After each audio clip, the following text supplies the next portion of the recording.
हाँ, और आज हम इलास्टिन पर थोड़ी गहराई से बात कर रहे हैं। ये हमारे शरीर का एक बहुत ज़रूरी प्रोटीन है। हाँ, और हमारे पास elastin.pdf से कुछ जानकारी भी है। बिल्कुल। तो इस जानकारी से हम समझेंगे कि इलास्टिन कैसे काम करता है, और जब इसमें कुछ गड़बड़ होती है जैसे मार्फन सिंड्रोम या होमोसिस्टिन्यूरिया में, तो क्या होता है। ये दोनों कंडीशंस दिखने में काफी एक जैसी लग सकती हैं, पर असल में मतलब काफी अलग है। हाँ वही। तो चलिए इसी गुत्थी को आज सुलझाते हैं। जरूर। देखिए, संयोजी ऊतक जिनमें इलास्टिन आता है वो हमारे शरीर के ढांचे और उसकी लचक के लिए बुनियाद की तरह है। अच्छा। तो अगर इनमें कोई दिक्कत आती है तो उसका असर पूरे शरीर पर दिख सकता है। तो इलास्टिन ये स्रोत बताता है कि त्वचा, फेफड़ों और बड़ी धमनियों में पाया जाता है। मतलब ये वही चीज है जो ऊतकों को खींचने के बाद वापस अपनी जगह लाने में मदद करती है ना। बिल्कुल, एकदम सही। इसकी खासियत इसकी बनावट में है। इसमें वो नॉन हाइड्रोक्सिलेटेड प्रोलाइन, ग्लाइसिन, लाइसिन ये सब खास तरीके से जुड़े होते हैं। अच्छा। हाँ, इसी वजह से इसमें वो रबड़ जैसा लचीलापन आता है। लेकिन एक चीज और है, इलास्टेज नाम का एक एंजाइम होता है जो इसे तोड़ सकता है। ओह, और वो स्रोत में अल्फा-1 एंटीट्रिप्सिन की कमी का जिक्र था, उसका क्या रोल है फिर? वो भी इलास्टिन से ही जुड़ा है? हाँ बिल्कुल, अल्फा-1 एंटीट्रिप्सिन वो इलास्टेज एंजाइम को आप कह सकते हैं काबू में रखता है। अच्छा, उसको कंट्रोल करता है। हाँ, अगर इसकी कमी हो जाए तो इलास्टेज ज्यादा एक्टिव हो जाता है, खासकर फेफड़ों में। तो मतलब वो इलास्टिन को ज्यादा तोड़ने लगेगा। एग्जैक्टली। और इसी अनियंत्रित टूट-फूट से सीओपीडी जैसी फेफड़ों की गंभीर बीमारियां हो सकती हैं। समझ गया। तो इलास्टिन जरूरी है, पर उसका बैलेंस भी उतना ही जरूरी है। अच्छा, अब आते हैं मार्फन सिंड्रोम पर। स्रोत कह रहा है कि ये सीधे इलास्टिन की प्रॉब्लम नहीं है, बल्कि FBN1 जीन की है। ये थोड़ा मतलब अलग सा लगा। हाँ, ये पॉइंट बहुत इंटरेस्टिंग है। FBN1 जीन जो क्रोमोसोम 15 पर होता है, वो एक प्रोटीन बनाता है फाइब्रिलिन 1। फाइब्रिलिन 1? हाँ, फाइब्रिलिन 1। आप इसे ऐसे समझिए कि ये इलास्टिन के लिए एक तरह का मचान या ढांचा बनाता है। अच्छा, एक सपोर्ट स्ट्रक्चर जैसा। हाँ बिल्कुल। ये इलास्टिन को सही जगह पर रखता है, उसे मजबूती देता है, और सिर्फ इतना ही नहीं, ये TGF बीटा नाम के एक जरूरी सिग्नलिंग मॉलिक्यूल को कंट्रोल करने में भी मदद करता है। TGF beta? हाँ, ये सेल ग्रोथ और डेवलपमेंट में जरूरी होता है। तो जब फाइब्रिलिन में डिफेक्ट होता है तो ये पूरा ढांचा कमजोर हो जाता है। और इसका असर उन ऊतकों पर ज्यादा दिखता है जहां इलास्टिन ज्यादा होता है। बिल्कुल। और इसी कमजोरी की वजह से वो सारे लक्षण दिखते हैं, जैसे असामान्य रूप से लंबा कद, वो लंबी उंगलियां, हाथ पैर। हाँ, एरिक्नोडैक्टिली जिसे कहते हैं, और सीने की हड्डी का अंदर या बाहर की तरफ धंसना। और जोड़ों का बहुत ज्यादा लचीला होना भी। हाँ, वो भी।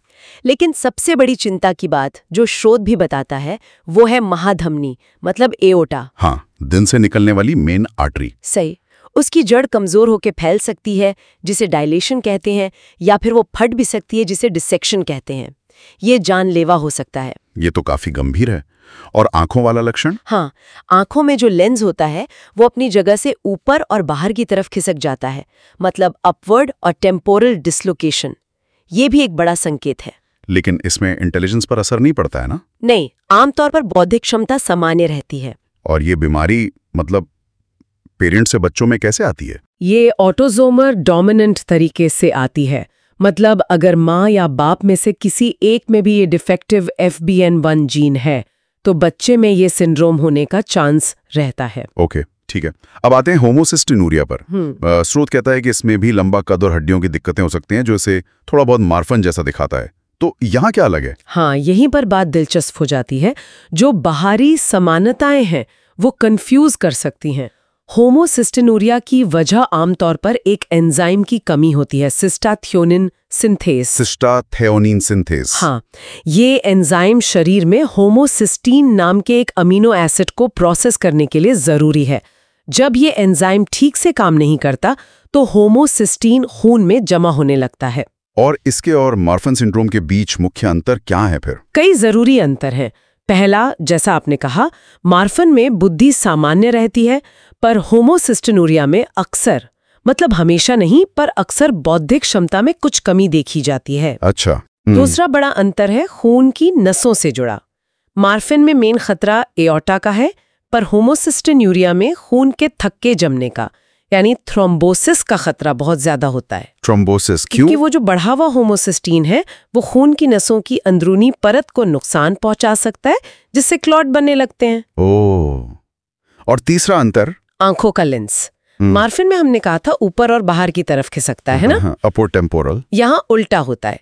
होमोसिस्टिन्यूरिया में लेंस नीचे और नाक की तरफ खिसकता है, डाउनवर्ड नेजर डिसलोकेशन। वाह, मतलब बिल्कुल विपरीत। हाँ, और ये अंतर डायग्नोसिस के लिए बहुत जरूरी है। और इसके विरासत में मिलने का तरीका भी अलग है शायद? हाँ, वो भी अलग है। ये आमतौर पर ऑटोसोमल रिसेसिव होता है। रिसेसिव मतलब ये बीमारी तभी होती है जब बच्चे को माँ और बाप दोनों से ही इस एंजाइम के डिफेक्टिव जीन की कॉपी मिले। अगर सिर्फ एक से मिलती है तो वो कैरियर हो सकता है, पर उसमें लक्षण नहीं दिखेंगे। समझ गया। तो अगर हम आज की चर्चा को समेटें, इलास्टिन शरीर को देता है लचीलापन। हाँ, Marfan syndrome fibrin 1 gene FBN1 की गड़बड़ी है। ये इलास्टिन के ढांचे को प्रभावित करता है, जिससे एओर्टा का खतरा बढ़ता है, लेंस ऊपर की ओर खिसकता है और बुद्धि सामान्य रहती है। बिल्कुल। और होमोसिस्टिन्यूरिया एक एंजाइम सिस्टाथियोनिन सिंथेज की कमी से होता है।